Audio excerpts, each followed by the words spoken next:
mundo entero amaneció con la triste noticia de que el Papa Francisco había fallecido. Era la 1:35 de la mañana, hora nuestra, en la costa este de los Estados Unidos, y aquí una semblanza del único Papa latino que ha dirigido la Iglesia Católica. Cari fratelli e sorelle, buona Pasqua. Jorge Mario Bergoglio, con las palabras que el Señor nos bendiga a todos, este domingo de resurrección 20 de abril de 2025, y luego de una seria convalecencia respiratoria, se despidió de los feligreses católicos del mundo entero como si supiera su partida de este plano. Pater, et Filius, et Spiritus Sancti. Nacido en Argentina en 1936 e hijo de padres inmigrantes de Italia, descubrió su vocación sacerdotal en una confesión cuando tenía 16 años. Se graduó como técnico químico, pero en su ordenación de sacerdote, contando con 32 años en 1969, no imaginaría que sería el primer único papa latinoamericano. Desde que llegó al pontificado, luego de la renuncia de Benedicto XVI en 2013, sus posturas han sido transgresoras y revolucionarias, como la bendición a parejas del mismo sexo, apertura a los divorciados que se vuelven a casar, mujeres en el sacerdocio y regulaciones inclusivas frente a las personas transgénero. Inmigrantes caracterizaron el pontificado del Papa número 266 de la Iglesia Católica. Hola gente, ¿cómo están? Somos Lucho Borrego y Carolina Sandoval. Estamos en una edición especial de Siéntese quien pueda, porque era imposible no hablar hoy de la partida.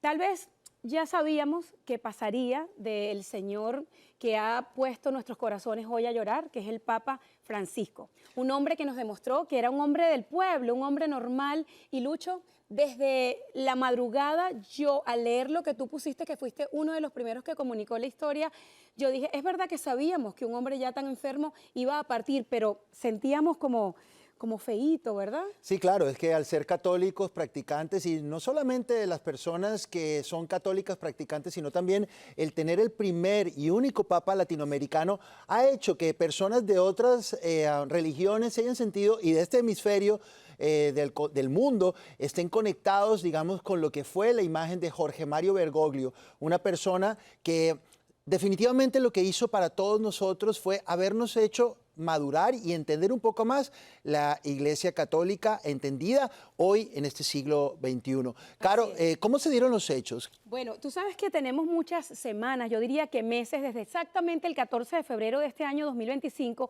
sabiendo de la situación de salud del Papa, porque le dio una neumonía que lo llevó a ser hospitalizado más de 30 días. Obvio, en esos días nadie daba fe de su proyección, de su mejoría. A pesar de eso, increíblemente, como cosas del destino, el día de ayer, ante 50.000 personas en Roma, el Papa Francisco dio lo que serían sus últimas palabras de despedida. Hoy, para nosotros, a la 1:35 de la madrugada, siendo las 7:35 exactamente en Roma, el cardenal Farrell, Kevin Farrell, anunciaba la lamentable pérdida del Papa Francisco.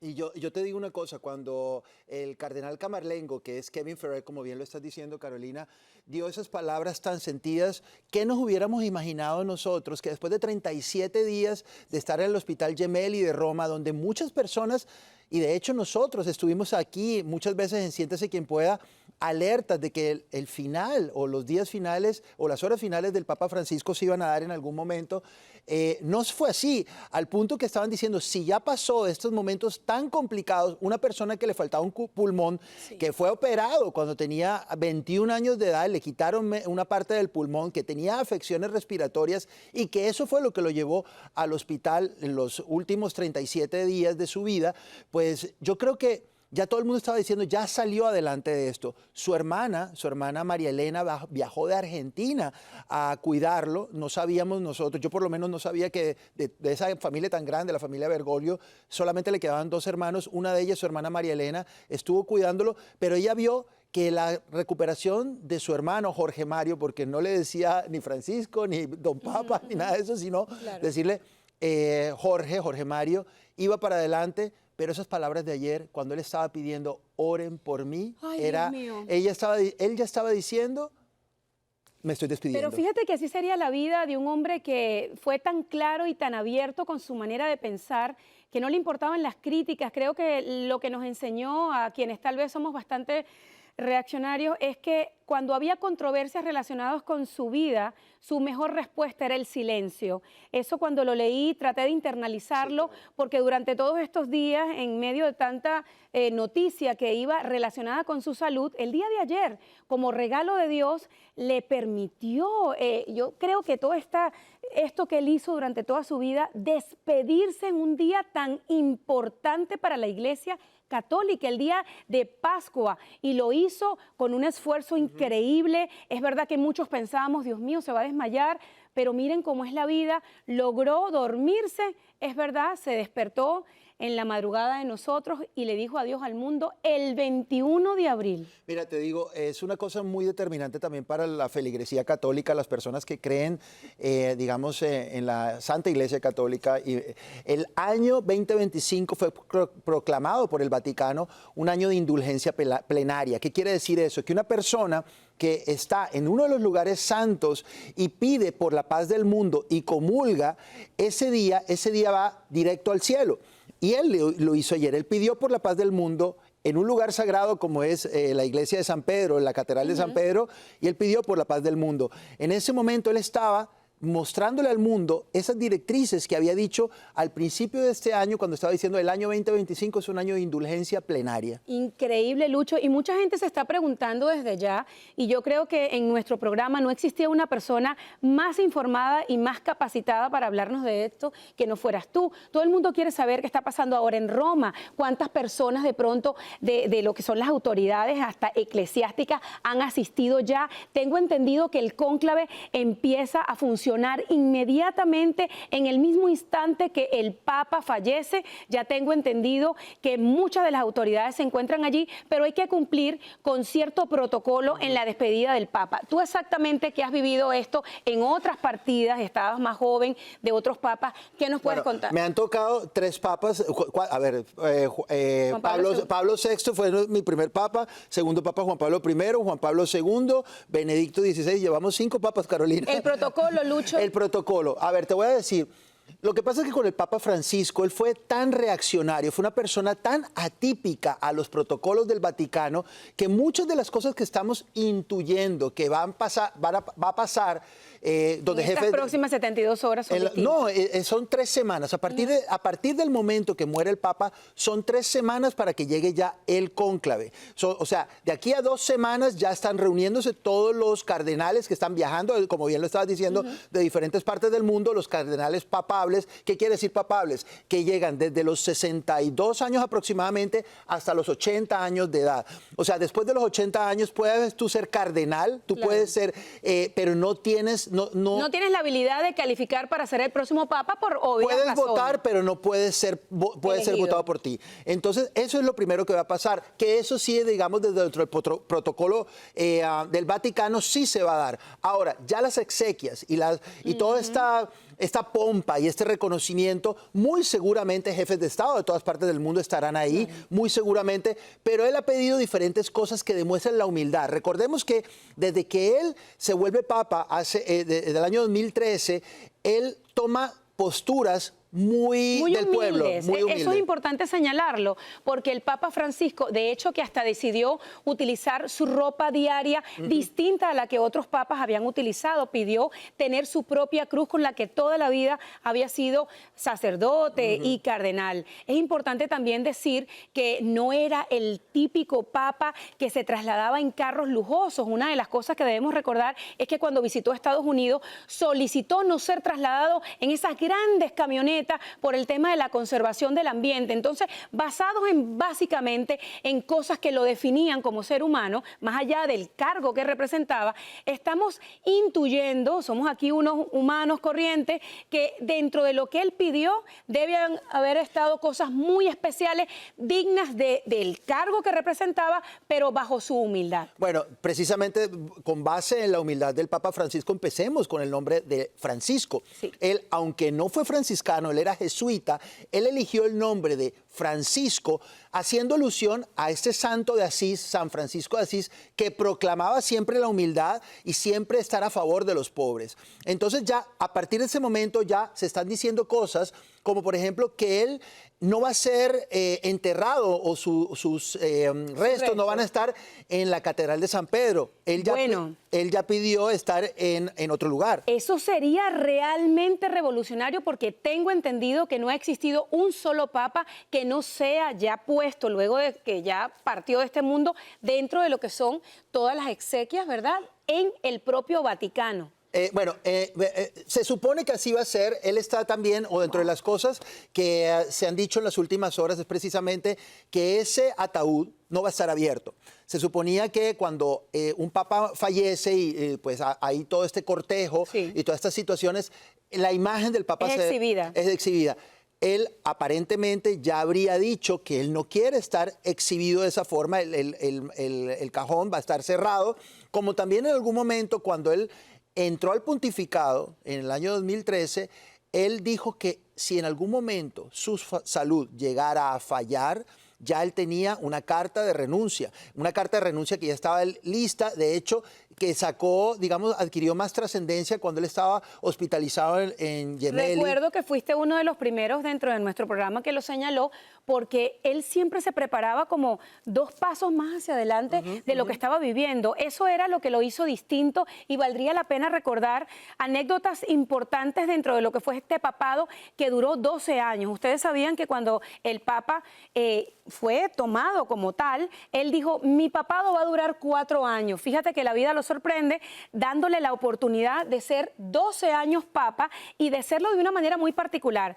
Primer papa latinoamericano, argentino, con lo único que se quedó por hacer dentro de las cosas que señaló es volver a su tierra. No pudo volver, no quiso volver. Le preguntaron en alguna oportunidad que por qué no lo hacía y señaló, como él solía ser, bastante sin censura y sin filtro, que no quería ser utilizado como una pieza política. Recuerden que él tenía muchas opiniones bastante críticas y encontradas con todo lo que era establecido por lo normal. Claro, pero ¿de dónde viene la personalidad tan férrea, tan directa de Jorge Mario Bergoglio, Papa Francisco I de la Iglesia Católica? Él fue una persona hijo de inmigrantes, él fue una persona, y por eso él tenía una postura tan clara y tan directa hablando de las migraciones. Su familia, sus padres, sus abuelos llegaron de Italia, llegaron a Argentina, se establecieron como tantos migrantes buscando un mejor futuro en el continente americano. Muchas familias migrantes de Italia llegaron a Argentina, como también vinieron a Nueva York, en esa primera, última parte del siglo XIX. Y es en ese momento donde él tiene una sensibilidad especial por los pueblos migrantes. Él establece una historia, una vida, de acuerdo a esos duros orígenes que tuvo en el país donde él sí nació, vivió en el barrio de Flores, un lugar bastante popular, un lugar donde tuvo su primera novia, Carolina. Por cierto, que se llama como mi madre, Amalia. Y eso a mí me encantó como una persona normal que nos los contaran, que el Papa tuvo una novia, que tenía una vida, que si bien es cierto que se sintió llamado por la religión, por Dios, por todo esto que después realizó muy joven, también nos quería poner en el contexto de que había vivido un poco nuestra vida mundana. Eso es importantísimo. Era un hombre muy culto, como bien lo sabemos, para llegar a ser papa tienen que ser políglotas, un hombre que viajó muchísimo el mundo entero y que si bien es cierto que no pudo ser misionero por sus problemas de salud, dio mucho a causas sobre los niños abandonados, la pobreza, la igualdad. Una cosa que a mí me llamó muchísimo la atención durante su papado es que señaló que la homosexualidad no era un delito, que si bien es cierto que muchas personas lo criticaron, él llevó hacia adelante este planteamiento y obvio, él no podía cambiar las reglas, pero sí quería reformas dentro de la Iglesia Católica que quedará dentro de la historia de todo lo que es la Iglesia como algo trascendental. Posturas que realmente fueron revolucionarias. Yo creo que para eso tuvo que ver mucho el año en el que él se ordena como sacerdote, porque luego de haber sido novio y haberle propuesto matrimonio a Amalia, él decidió ponerlo en manos de Dios. Él, como lo dijiste al principio, él descubrió que tenía una vocación sacerdotal cuando él tenía 16 años en una confesión. No obstante, él siguió su vida, él estudió ingeniería, él estaba muy pendiente de continuar con su vida como un laico, común y corriente, como una persona que quería ser una familia, quería tener hijos, pero él le puso ese sueño a Dios y se lo dijo a su novia Amalia. De hecho, hace poco contaba ella en una entrevista que hasta le había dicho cómo quería que fuera su casa. Él quería una casa de techo rojo y de paredes blancas. Hasta eso llegaban a hablar, pero cuando él le dijo, creo que voy a ir al seminario, ella no quiso verlo en ese momento. Y vuelvo a ese tema, cuando él llega a ordenarse sacerdote en el año 1969, era una época de cambios cruciales en la humanidad. Eran cambios donde la gente ya no estaba aceptando cosas que antes eran aceptadas. Era un poco un cura revolucionario. Bueno, yo creo que la palabra revolucionario se la abdicaron porque definitivamente no era el típico padre, sacerdote y papa convencional, era todo lo contrario, era de las personas que si bien decía que el aborto y mucho menos los anticonceptivos estaban obviamente dentro de lo que él podría aprobar, que un papa dijera que la homosexualidad no era un delito, era una frase del tamaño del cielo, porque todo el mundo juzga y de hecho que rechaza a la homosexualidad como parte de lo que quiere la Iglesia Católica. Bueno, ese es un tema que ha generado mucha controversia y mucha polémica porque cierto gremio o cierta parte del colectivo gay ha dicho que el Papa ha sido un Papa homofóbico.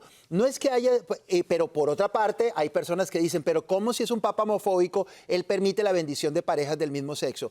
Una cosa es que como sacramento de la Iglesia Católica no exista el matrimonio entre parejas del mismo sexo, y otra, que lo que siempre proclamó el Papa Francisco, que todos somos iguales ante los ojos de Dios y que nadie merece, por independientemente que sea la circunstancia de su vida, merece una bendición. Y eso es muy importante aclarar. No es que la Iglesia Católica o el papado de Francisco I haya sido que esté dando el sacramento, esté dando bendiciones a las de matrimonio a las personas del mismo sexo, sino que él dice que todos somos hijos de Dios. De hecho, otra de las posturas bastante revolucionarias es el tema del aborto. Ustedes saben muy bien que para los cristianos y en particular para la Iglesia Católica, el tema del aborto es, obviamente, nadie más que Dios puede tener poder y control sobre la vida de un ser humano, y el ser humano es desde el momento de la concepción.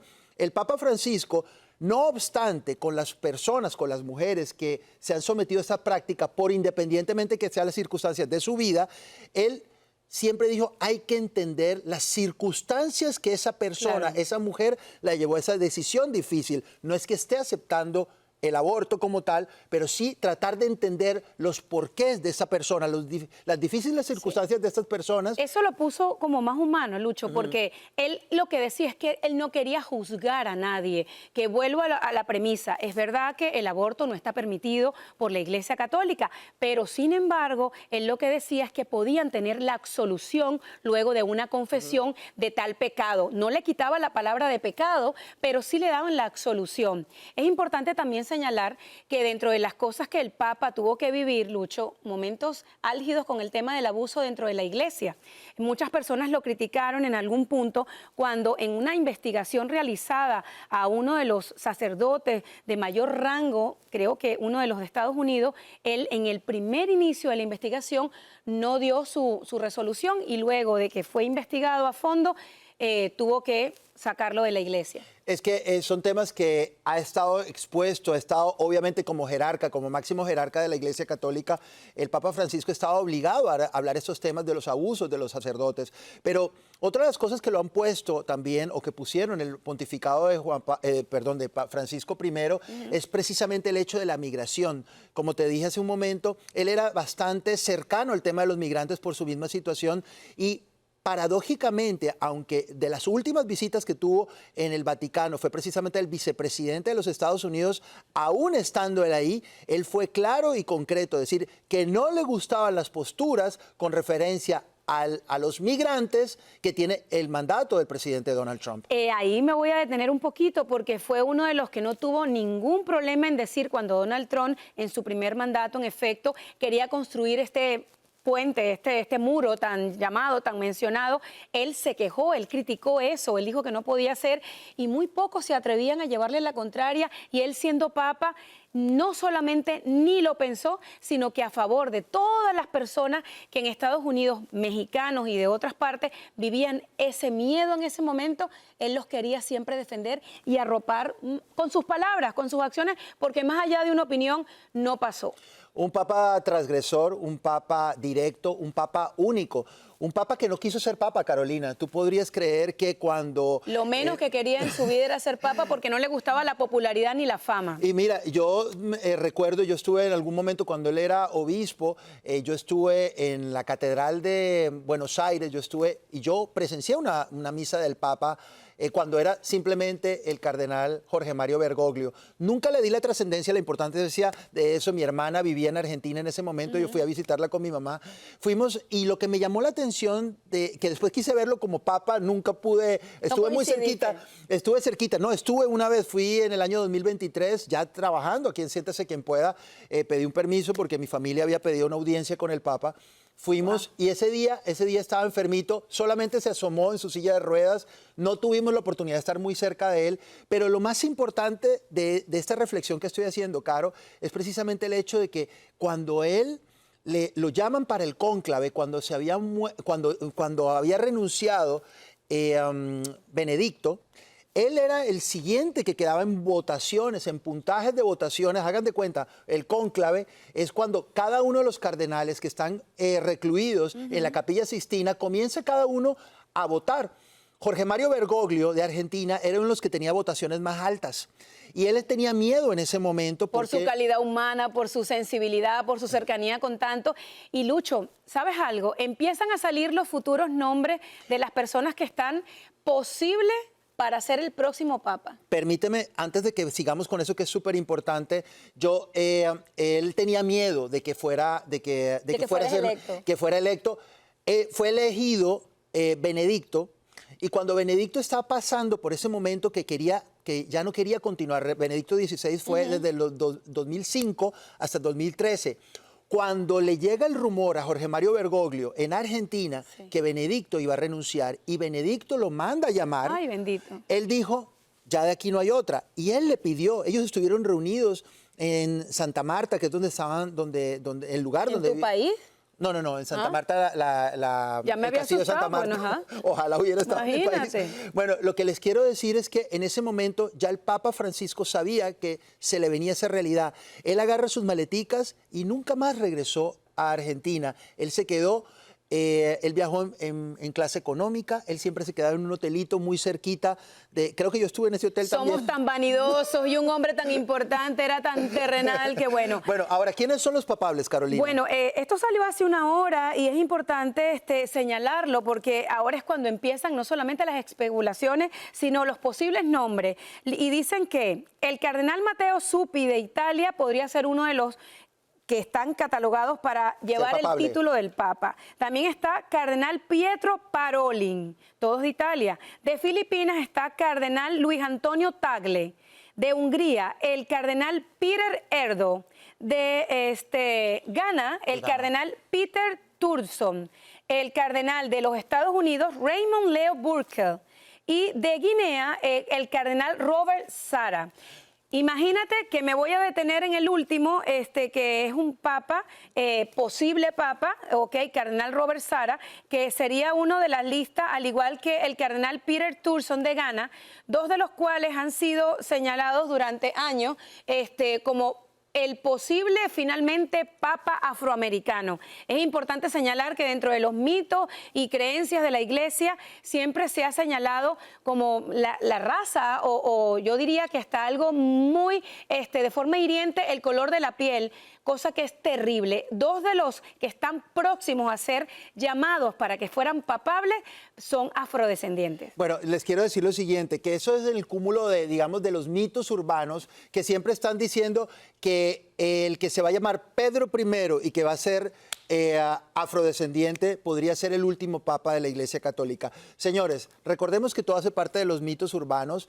Sí es verdad que dentro de estos nombres de estos cardenales papables hay dos africanos, pero no es que estén ahí por el hecho de ser afrodescendientes o por ser africanos, es porque están ahí, porque reúnen condiciones que en los Claro. últimos cónclaves, y de hecho, a ver, lo que les quiero decir es que dentro de este grupo de personas que son papables, ellos hacen como una campaña política. Quiero decirles que durante el tiempo que van a estar reunidos en este cónclave, cada uno va a saber las razones por las cuales tienen que elegir a uno de ellos para llevar, digamos, la vocería de la Iglesia Católica en el mundo entero. Sabes que quienes vimos la película, yo la vi porque me invitaste con tu maravillosa promoción a esta película, Cónclave, explicaba un poco cómo era y en qué consistía cuando los cardenales se encontraban en Roma y estaban siendo todos puestos sobre la lupa para definir, con base en sus características y habilidades incluso,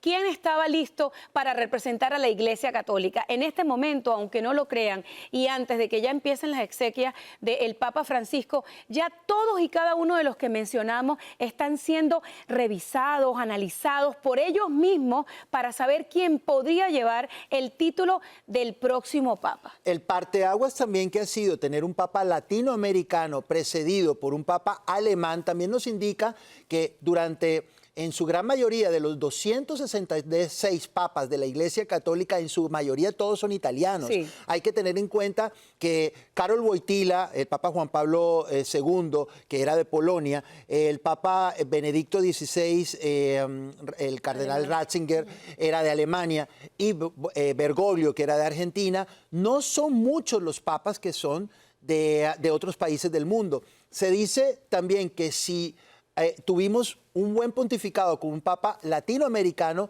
¿qué tan viable sería que fuera otro latinoamericano? Sé que dentro de este interregno, que es el momento donde no tenemos un papa reinante, por decirlo de alguna forma, está el cardenal Camerlengo y otros dos, que son tres.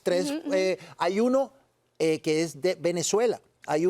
Escuché por ahí algo, pero en efecto, todos son rumores, señores, porque hasta que no tengamos la lista oficial fuera de los que fueron mencionados, hasta ahora no se tiene nada contundente. Estas próximas 72 horas, que van a ser parte de lo que será la despedida oficial del Papa Francisco, ya tendremos como más historias que contar basadas en la realidad. Claro, es que a lo que me refiero también con este interregno es que como no hay un papa reinante, esos tres cardenales que están al frente de la Iglesia Católica son como un triunvirato de cardenales, y uno de ellos es venezolano. O sea, técnicamente tenemos dentro de este interregno, estas 2 próximas semanas antes de pues que ya se reúna el cónclave y haya humo blanco, pues hay un cardenal latinoamericano que hace parte de este interregno. Ahora, Carolina, no sé si tú, que eres tan cercana a las redes sociales, a los medios de comunicación digitales, que de las impresiones de los famosos, de las personas que son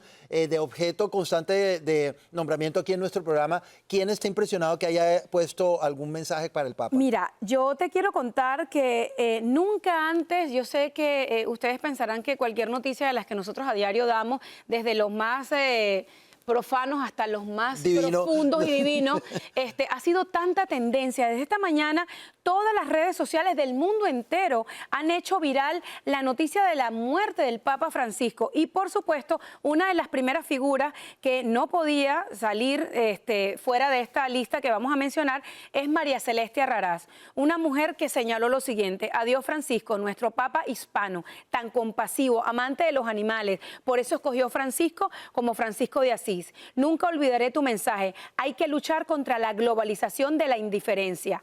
Wow. Y agrega, el mundo perdió un gran ser humano. Este mensaje me marcó porque todo el mundo sabe que María Celeste es una mujer que ama a los animales y, por supuesto, en ese aspecto se identificaba mucho con el Papa. Otra de las figuras que, por supuesto, no podemos dejar de mencionar es alguien que ha puesto frases icónicas del Papa, que fue María la Encarnación, una presentadora dominicana que tiene algo impresionante. María la Encarnación está precisamente poniendo en sus redes sociales: la Iglesia debe pedirle perdón a los homosexuales. Frases que ha dado el Papa Francisco, donde sus frases y las maneras, como lo decíamos hace algún momento, ha sido una persona absolutamente transgresora en cuanto a las posturas conservadoras y tradicionalistas de la Iglesia Católica. También quiero mencionar personas como Eduardo Verástegui y personas como Sebastián Yatra, que tú me lo estabas mostrando. Sebastián Yatra puso una foto de una visita que realizó y en donde le dio la mano al Papa. Natalia de Nigri, también una de nuestras colaboradoras, gente maravillosa que es pública y que de pronto no profesan sus preferencias religiosas. Y decir algo tan importante y bonito sobre la partida del Papa, ahí les da la visión de la magnitud de esta noticia. Claro, magnitud que obviamente me encantó esa reflexión que hiciste de María Celeste Raraz, porque como María Celeste es amante de los animales, recordemos que Francisco de Asís era... Él se encargó no de humanizar a los animales, sino que los humanos viéramos a los animales como criaturas de Dios. Entonces son detalles como que a veces vemos que los animales son como maltratados, y Francisco, dentro de las cosas que hizo, fue que nosotros como seres humanos en esta época donde estamos dándole una razón distinta a las mascotas, por decirlo de alguna forma, es precisamente por esa influencia, ese legado que ha tenido el Papa Francisco en la humanidad. Claro, cabe acotar que tal y como lo dijera Lucho, el Papa Francisco selecciona su nombre, que eso lo pueden hacer ellos, porque tenía una gran devoción por Francisco de Asís. Yo fui a esa ciudad. Asís, en Yo Italia. fui a esa ciudad en Italia y es una ciudad hermosa. Imaginarme al Papa Francisco cuando estaba en esos momentos, al ser elegido como Papa en aquel año 2013, y que le dijera al mundo, me quiero llamar Francisco por esa devoción que tuvo Francisco de Asís por los animales. Maravilloso. Siempre tenía que ver con todo lo que era la conservación del ambiente, con la humanidad, con ayudar a los pobres. Me acuerdo también imágenes del Papa cuando llegaba a todos los lugares cercanos a las personas con los niños. Era muy cercano con los niños. Claro, era una persona cercana con los niños, una persona, como decimos, con una conciencia social muy importante, como que lo va a hacer para toda la vida, para todos nosotros los que hemos tenido la fortuna de haber tenido algún tipo de interacción espiritual o conectados con lo que ha sido la imagen de Francisco I, el único Papa latinoamericano de la Iglesia Católica, que lo vamos a estar recordando como lo que ha sido, un grande, una persona que movió almas, movió corazones, y que hoy nos sentimos honrados de poder hacer este sentido homenaje, en Siéntese Quien Pueda, de lo que fue este Papa argentino que era parte de nosotros. Sí, gracias a todos los que han estado conectados. Seguramente en la semana vamos a seguir dándoles las actualizaciones de lo que serán las exequias del Papa Francisco, de quienes irán a asistir, de los posibles nombres que sigan apareciendo para ser el sucesor del Papa Francisco. Gracias por vernos y recuerden que cuando no estamos en la tele, nos encuentras en las redes.